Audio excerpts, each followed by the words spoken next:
अब भारत को ग्रो करना ही करना है 6-7% से, कोई भी सरकार आए, कैसा ही बजट आए। अच्छा, मतलब मिनिमम इतना तो रहेगा। तो budget is a non statement so far as that is concern. एक राइजिंग डिमांड और राइजिंग इन्फ्लेशन सिनारियो में बेटर यही है अपने ऊपर चलना, अपनी तकदीर अपने आप लिखनी है। तो मिडिल क्लास का कहा जाए अगर एंटी है तो इन अ वे मिडिल क्लास के लिए कुछ ज्यादा इसमें है नहीं। मैंने तो जब से होश संभाला और ये बजट और न्यूज़पेपर पढ़ने शुरू किए, अनएम्प्लॉयमेंट की तो प्रॉब्लम तब से चल रही है। आप 1974 की एक पिक्चर मनोज कुमार जी की आई थी, आप उठा के देख लीजिए, टूटी कपड़ा और मकान। वहाँ से हमने सबसे पहले देखा था कि कुछ बेरोजगारी भी कोई चीज़ होती है। एम्प्लॉयमेंट बेरोजगारी से ज़्यादा जरूरी है कि रोजगार लायक लोगों को प्रोड्यूस करना, वो नहीं प्रोड्यूस हो रहे। इज इट पॉसिबल कि एम्प्लॉयमेंट कभी ऐसा हो जाए कि बिल्कुल है ही नहीं, मतलब सब एम्प्लॉयड हैं, अनएम्प्लॉयमेंट जीरो हो चुकी है? मैंने बताया शेयर मार्केट के हिसाब से बजट नॉन इवेंट है, और शेयर मार्केट ने तो वैसे प्रोनाउंस कर ही दिया है, इतनी तेजी से बढ़ी है उससे अगले दिन 1300 पॉइंट। तो शेयर मार्केट को बजट, तो शेयर मार्केट खुश है, शेयर मार्केट तो बहुत खुश है।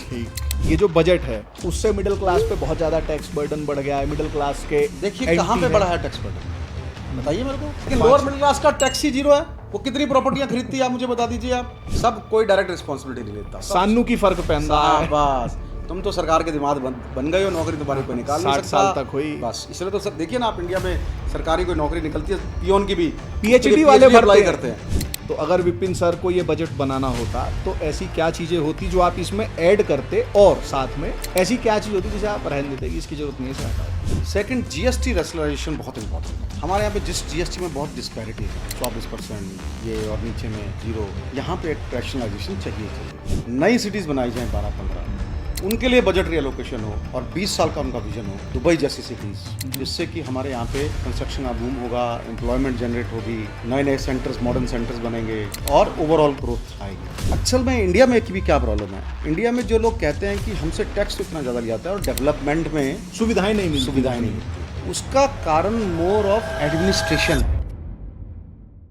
आप सभी को नमस्ते। अभी हमारे देश की जो फाइनेंस मिनिस्टर हैं निर्मला सीतारमण जी, उन्होंने देश का बजट पेश किया, और जब भी बजट मतलब हमारे देश में पास होता है या जब भी बजट के बारे में कुछ होता है तो पूरे देश में एक चर्चा होती है। जो लोग बजट के बारे में जानते हैं वो भी, जो नहीं जानते वो भी, जो टैक्स भरते हैं वो भी, जो नहीं भरते वो ज़्यादा भी, ऐसा एक हमको देखने में आता है।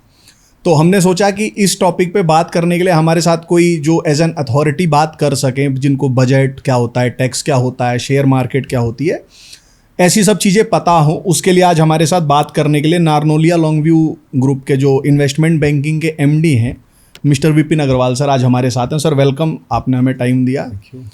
तो जैसा मैंने बताया हम चर्चा बजट पे ही करेंगे।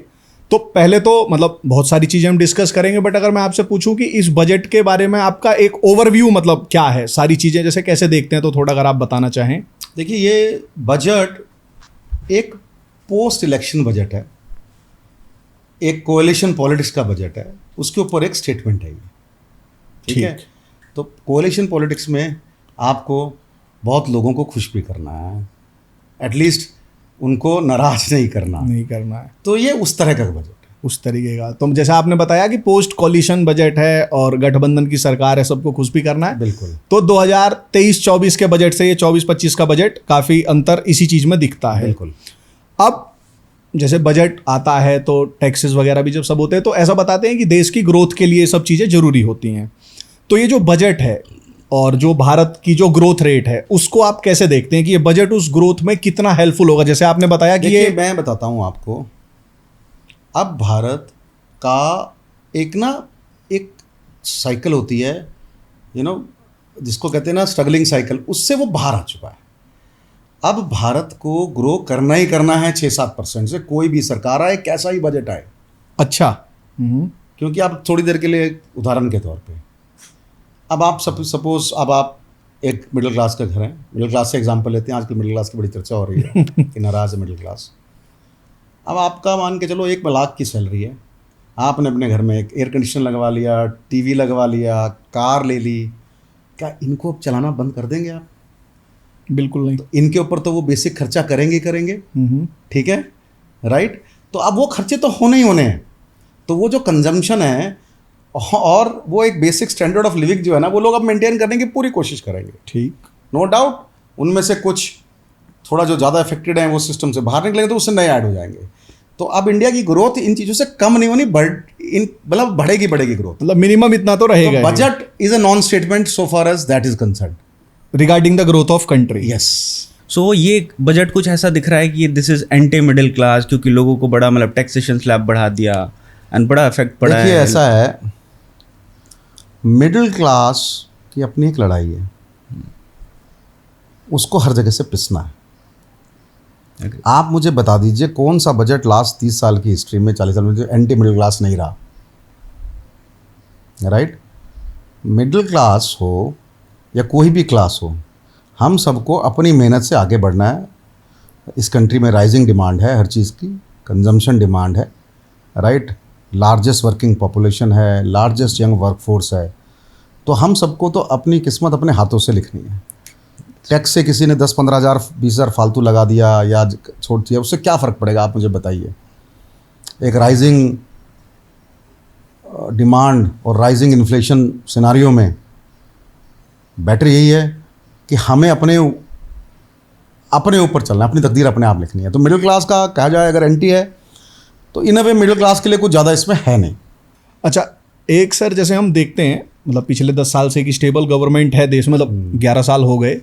एक एम्प्लॉयमेंट बहुत बड़ा इशू रहता है और वो सिर्फ बजट जब पास होता है तभी नहीं, उसके अलावा भी होता है। तो ये जो बजट आया है, एक तो ये इस अनएम्प्लॉयमेंट के फेनोमेना को कैसे एड्रेस करता है, और जो ये हम सुनते हैं कि अनएम्प्लॉयमेंट बहुत बढ़ गया है, आप इतनी बड़ी कंपनी चलाते हैं, सब देखते हैं ऑपरेशंस, आप लोगों को हायर भी करते होंगे, तो आपका पर्सनल एक्सपीरियंस क्या आता है जो अनएम्प्लॉयमेंट को लेके? इंडिया में कब से हम अनएम्प्लॉयमेंट की प्रॉब्लम नहीं सुन रहे। मैंने तो जब से होश संभाला और ये बजट और न्यूज़पेपर पढ़ने शुरू किए, अनएम्प्लॉयमेंट की तो प्रॉब्लम तब से चल रही है। आप 1974 की एक पिक्चर मनोज कुमार जी की आई थी, आप उठा के देख लीजिए, रोटी कपड़ा और मकान। वहाँ से हमने सबसे पहले देखा था कि कुछ बेरोजगारी भी कोई चीज़ होती है, ठीक है ना। तो जैसे जैसे पॉपुलेशन बढ़ रही है, बेरोजगारी भी बढ़ती चली जा रही है, क्योंकि आपकी इकोनॉमी पॉपुलेशन, अनप्रोडक्टिव पॉपुलेशन बहुत ज़्यादा है, नंबर 1। नंबर 2, ये बहुत दुर्भाग्यपूर्ण है कि किसी भी सरकार ने हमारी एजुकेशन सिस्टम को दुरुस्त करने की कोशिश नहीं करी। हमारे एग्जामिनेशन सिस्टम देख लीजिए आप, लोग नकल मार के पास होते हैं, ठीक है। हर रोज नीट का देख लीजिए आजकल क्या चल रहा है। तो आप क्या सोच रहे हैं, कैसे सिस्टम के लोग प्रोड्यूस करेंगे? Are they employable? एम्प्लॉयमेंट बेरोजगारी से ज़्यादा जरूरी है कि रोजगार लायक लोगों को प्रोड्यूस करना, वो नहीं प्रोड्यूस हो रहे। तो बेरोजगारी जो बढ़ रही है वो इस वजह से बढ़ रही है कि लोग ढंग से पढ़ के आए ही नहीं है। मतलब स्किल डेवलपमेंट उतना नहीं है, डिग्रीज ज़्यादा हो गई हैं। आप स्किल भी पे फोकस, इतने स्कैम्स होने हमने स्किल के उस पर पैसे ले जाते हैं लोग, फिर करते नहीं हैं। सबसे पहले आपको अपनी प्राइमरी और सेकेंडरी और जो पोस्ट सेकेंडरी एजुकेशन है उसको फिक्स करना है।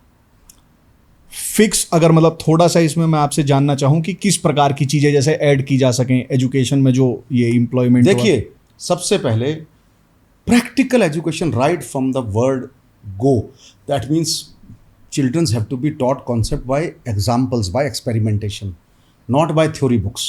ठीक, वो मोस्ट इंपॉर्टेंट है, राइट। जो भी लाइफ में वो आगे प्रैक्टिकल चैलेंजेस करने वाले हैं उनको उनके लिए तैयार किया जाए उन एजुकेशन के ऊपर सिस्टम में, वो चीज़ें चाहिए। आजकल तो टीचर्स ही नहीं पढ़ाने जाते उत्तर प्रदेश के और बिहार के गांवों में, तो मुझे पता है ऐसी हालत है। आप मुझे बताइए कौन से डॉक्टर्स रूरल में जाते हैं इलाज करने के लिए? कोई जाता नहीं है, सब लिफ्ट सर्विस है, और हर सरकारें कर रही हैं ये नहीं कि कोई कांग्रेस या बीजेपी, सबका यही हाल है। तो जब तक हम वो फिक्स नहीं करेंगे एजुकेशन सिस्टम, तब तक इंडिया के अंदर एम्प्लॉयमेंट की प्रॉब्लम रहेगी। ये आपने जो क्योंकि आपकी पॉपुलेशन ज़्यादा तेज़ी से बढ़ रही है, यंग पॉपुलेशन और भी बढ़ रही है, यंगेस्ट वर्कफोर्स है, आपके पास इतनी ना मैन्युफैक्चरिंग है ना कुछ है, कितनों को आप लगा लोगे। ये आपने जो स्कूल वाला बोला भी यूपी गवर्नमेंट भी एक लेके आई थी कि सब मास्टर लोग जाके आप देखिए करेंगे, स्ट्राइक कर दी मास्टर्स ने और गवर्नमेंट जाना ही नहीं चाहते। 1 लाख रुपए 1.5 लाख की तनख्वाह ले रहे हैं, फिर भी अपने काम उन्होंने खोल रखे हैं अपने उसमें। उसके लिए लॉजिक देते हैं कि हमारे पास पुल नहीं है, हमारे पास गाड़ियाँ नहीं हैं, जंगलों में जाना पड़ता है पढ़ाने के लिए हमको। अब ये तो सरकारों को ही फिक्स करना है ना, आपको सरकारों को ही फिक्स करना है। अच्छा सर, जो ये मतलब जो आपने बोला, इसी को अगर मैं फर्दर एक्सटेंड करूं तो जैसे जो ये हमारे वहाँ पुल नहीं है, सड़क नहीं है, आज बारिश हो गई, धूप ज़्यादा हो गई, ये सब भी सरकारी वालों के पास ज़्यादा ऑप्शन होते हैं। जैसे जो प्राइवेट एम्प्लॉय है वो तो जाके 9 बजे अपना पंच करता ही है, उधर भी लोग हों। तभी तो वो तो तब भी हो सकता है। अरे काम ना तो करवाने की इच्छा है ना करने की इच्छा है, सब दोनों ही वो हो गया। अच्छा, आप जो एम्प्लॉयमेंट की बात चली थी और जैसे आपने बताया कि पॉपुलेशन ग्रो कर रही है, तो क्या आप कभी एक ऐसा सिनेरियो देखते हैं, मतलब इज इट पॉसिबल कि एम्प्लॉयमेंट कभी ऐसा हो जाए कि बिल्कुल है ही नहीं, मतलब सब एम्प्लॉयड हैं, अनएम्प्लॉयमेंट जीरो हो चुकी है? देखिए, इंडिया जैसी लार्ज पॉपुलेशन कंट्री में एम्प्लॉयमेंट कभी भी 100% होएगी नहीं। बस तो ये तो रहेगा ही इशू, उसमें अब वही रहेगा बस। अच्छा, अब जैसे स्टॉक मार्केट के बारे में भी जैसे देख लें, तो जैसे जब बजट आता है तो सेंसेक्स ऊपर नीचे हो जाता है, कुछ हो जाता है, मतलब सबसे जल्दी फ्लक्चुएट शेयर मार्केट ही होता है। मुझे बहुत ज़्यादा उसका आइडिया तो नहीं है, बट शेयर मार्केट के हिसाब से ये बजट कैसा है? एक मैंने बताया, शेयर मार्केट के हिसाब से ये बजट नॉन इवेंट है, और शेयर मार्केट ने तो वैसे प्रोनाउंस कर ही दिया है, इतनी तेजी से बढ़ी है उससे अगले दिन 1300 पॉइंट, तो शेयर मार्केट तो बजट अच्छा शेयर मार्केट खुश है, शेयर मार्केट तो बहुत खुश है। ठीक। अभी डिस्कशन जब चला था, शुरुआत हुई थी, तो मिडिल क्लास ऐसे वर्ड यूज हुआ था, और एक हम देखते हैं कि एक ना मतलब रेट्रिक टाइप का बन गया है कि कुछ भी है मिडिल क्लास तो मरता ही है, पिसता ही है ना, मतलब ऐसा चलता है। तो ये जो बजट है उससे मिडिल क्लास पे बहुत ज़्यादा टैक्स बर्डन बढ़ गया है, मिडिल क्लास के देखिए कहाँ पे बढ़ा है टैक्स बर्डन, बताइए मेरे को। हाँ नहीं, मतलब मैं तो जो मतलब ऐसे विद्वान टैक्स की रैशनलाइजेशन करी है, लॉन्ग टर्म कैपिटल गेन्स, कितनी मिडिल क्लास यहाँ पे, एवरेज मिडिल क्लास क्या टैक्स देती है? नहीं, मिडिल क्लास मानते किसे? हाँ, मिडिल क्लास की डेफिनेशन के हिसाब से कुछ है ऐसा? तो मिडिल क्लास जो हमारी नज़र में मिडिल क्लास है, जो कि 3-4 लाख से ऊपर की तनख्वाह या साल की से ऊपर, और से फॉर एग्जाम्पल 70-80 लाख तक कमाई की क्षमता रखता हो, ठीक है, उसको मिडिल क्लास कहते हैं। इसमें lower middle class, middle class और हायर मिडिल क्लास होती है। अच्छा, ये तीनों ही इसमें जुड़ गए। तो हायर मिडिल क्लास को कोई फर्क नहीं पड़ा, ठीक है, फर्क पड़ता है तो लोअर मिडिल क्लास को फर्क पड़ता है हमेशा। वो कौन सा स्ट्राटा हो गया? वो 4, लेकिन लोअर मिडिल क्लास का टैक्स ही जीरो है।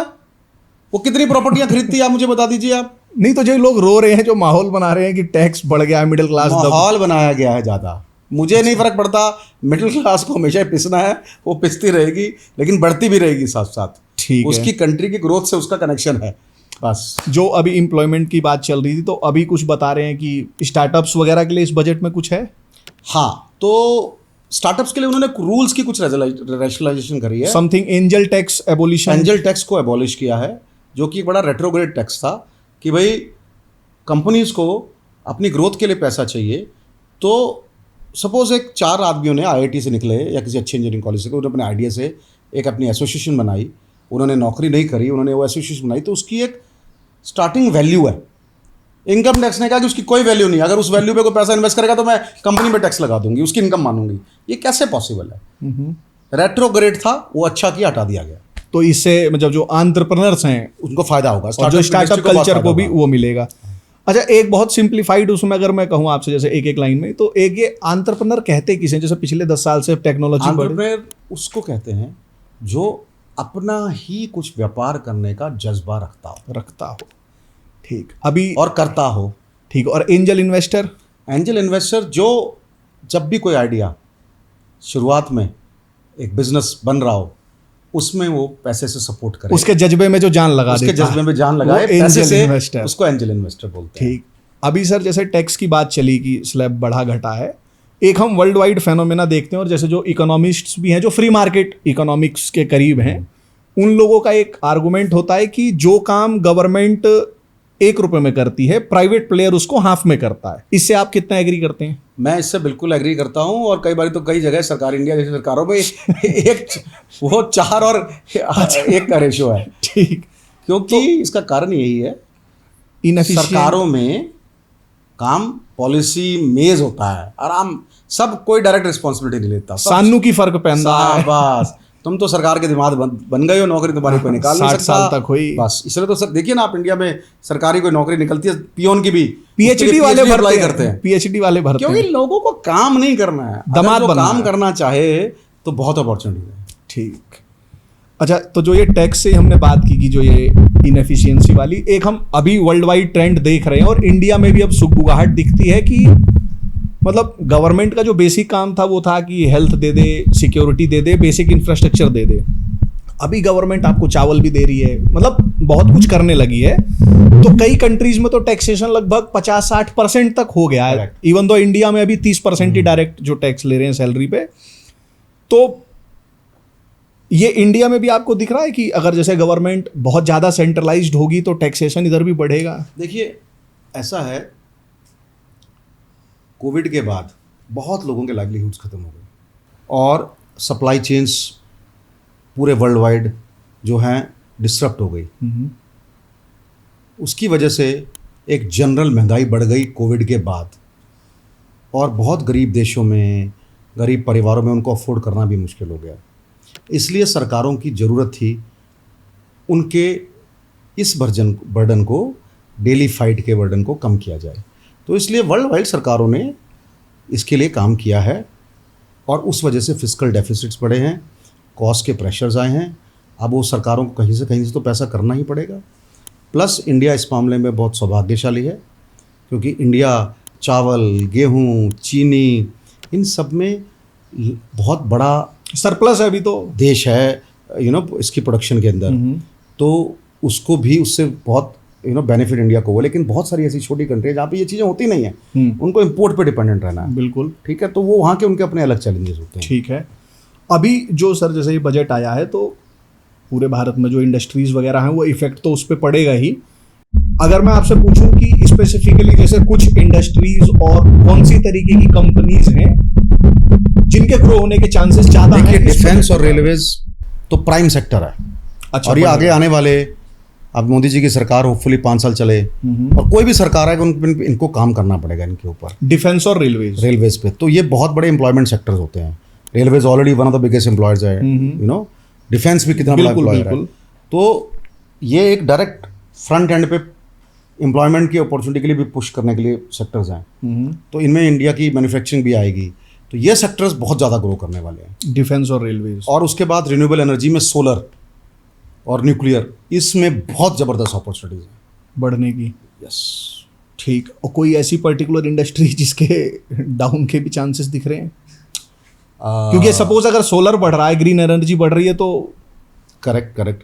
देखिए मुझे क्या लगता है, कंजम्पशन सेक्टर जो है ना वो आपका थोड़ा हिट ले सकता है, जो डायरेक्ट कंज्यूमर का। क्योंकि कारण क्या, जैसे कि आप लोग मिडिल क्लास पे टैक्स बर्डन बढ़ गया तो लोग हो सकता है थोड़ी स्पेंडिंग अपनी पर्सनल कम करें।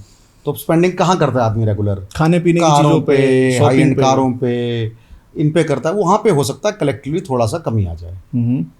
बाकी काफ़ी बैलेंसिंग करके बजट आया है। चैलेंज था but overall so far so good. जैसे हम कहते हैं कि हर चीज़ में सुधार की गुंजाइश रहती है। तो सपोज अगर जैसे हम स्कूल में थे तो लिखते थे अगर मैं प्रधानमंत्री बना, तो अगर विपिन सर को ये बजट बनाना होता तो ऐसी क्या चीज़ें होती जो आप इसमें ऐड करते, और साथ में ऐसी क्या चीज़ होती जिसे आप रहने देते कि इसकी जरूरत नहीं है, इसे हटाओ?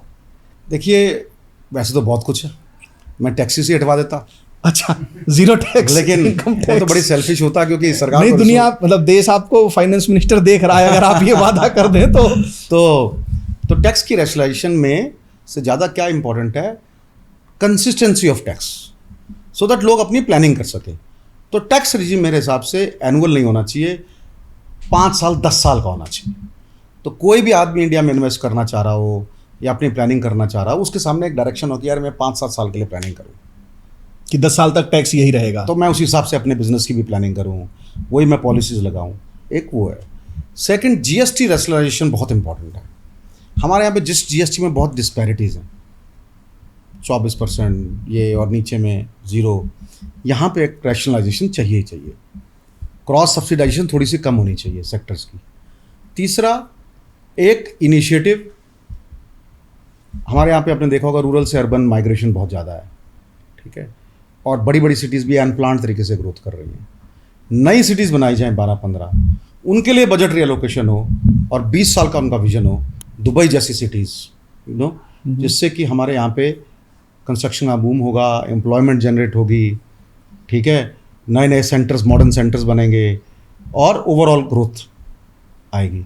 ये मेरे 3 जो हैं ये करते। प्लस एक, मेरे हिसाब से जिस हिसाब से ग्लोबल वार्मिंग हो रही है, इंडिया बहुत वर्स्ट इफेक्टेड। आप देखिए कितने, हर गर्मी अब बढ़ती जा रही है, बाढ़, ऐसी चीज़ें बहुत ज़्यादा हो रही हैं, सूखा।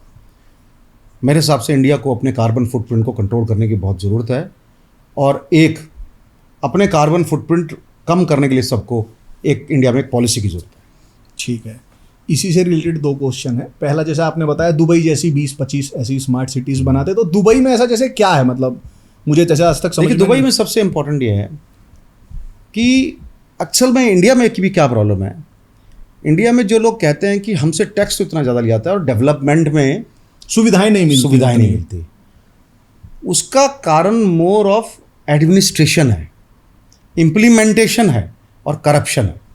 दुबई के अंदर इतनी महंगी सिटी है, राइट, लेकिन आपको वो फैसिलिटीज़ मिलेंगी, आपकी सुनवाई होती है, घर बैठे आपकी सब प्रॉब्लम्स को सॉल्व हो जाता है, क्वालिटी पसंद काम किया जाता है, क्वालिटी वाला ही उसमें वो, मतलब जो टैक्स दे रहे हैं उनको उसके बेनिफिट्स भी उधर मिलते हैं, विजिबल बेनिफिट लोगों को नजर आते हैं, लगता है कि टैक्स दाता जो है वो कुछ है, रिस्पेक्टेड आदमी। प्लस दुबई जैसी कंट्रीज में लो टैक्स बर्डन्स है, तो दुनिया से पैसा आता है वहाँ पर, सब लोग लो टैक्स के लिए वहाँ लो टैक्स के लिए वहाँ पर जाते हैं। भारत में भी एक ट्रेंड हम देख रहे हैं, बहुत सारे लोग अपने बिजनेसेस वहाँ शुरू कर रहे हैं, ऑब्वियसली, तो ये एक मेजर कारण है। दूसरा जो आपने जो अभी बताया था हमें आंसर, कि जैसे कार्बन फुटप्रिंट्स हमें इंडिया को कम करना चाहिए, ग्रीन एनर्जी और ये एंड ऑल, तो इस पे एक ऐसा मतलब लोगों का कहना है कि जो डेवलप्ड कंट्रीज हैं उनका ये शिगुफा छोड़ा हुआ है कि जो अभी कंट्रीज डेवलपिंग हैं वो अपने कार्बन फुटप्रिंट्स देखिए ऐसा है, इसको मैं शिगुफा तो नहीं कहूँगा। पहले ग्लोबल एनवायरनमेंट और क्लाइमेट चेंज के पीछे आज से 20 साल पहले कुछ ज़्यादा नहीं सोचा करता था, 25 साल पहले। अब तो ये जब से ये बहुत ज़्यादा नेचुरल कलामिटीज़ बढ़ती जा रही हैं, तब लोगों को अक्ल आनी शुरू हुई है। ठीक है, तो ठीक है, अब अगर आग लग रही है तो आपके घर में भी आग लगने वाली है और पड़ोसी के घर में से फैलती हुई आ रही है, तो क्या आप ये कहोगे नहीं नहीं जी पड़ोसी ने तो फ्रिज कारें पहले ले ली थी, जब तक मेरे पास नहीं आ रही तो मैं अपनी आग नहीं बुझाऊंगा?